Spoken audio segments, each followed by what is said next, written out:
আজকের গল্পটি একটি আম ঘটেছে। কিছু কিছু গল্পের সেটা যে এতটা কষ্টের, এই গল্পটি না শুনলে কখনোই বুঝবেন না। তো পুরো গল্পটি শুনুন। একটি 19 বছরের মেয়ে তার প্রেমিকার কাছে গিয়ে বলল, আমার 20তম জন্মদিনে তুমি আমাকে কি উপহার দিবে? ছেলেটি মুচকি হেসেই বলল, এখনো তো অনেক সময় আছে, আর সময় হলে তুমি তোমার জন্মদিনের উপহার পেয়ে যাবে।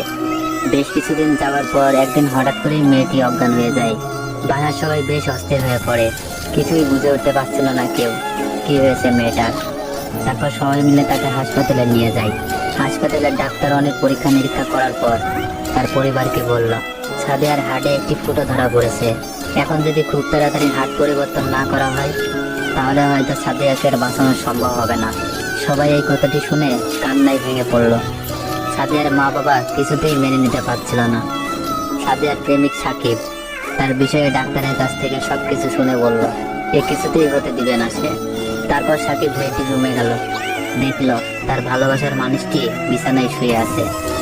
সাকিব কাছে যেতেই মেয়েটি বলল, সাকিব, আমি মনে হয় আর বাঁচবো না।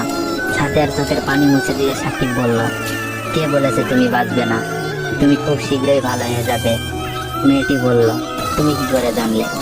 ডাক্তার তো বলেছে আমার হার্টে একটি ছিদ্র আছে, আর আমাকে বাঁচানো সম্ভব না।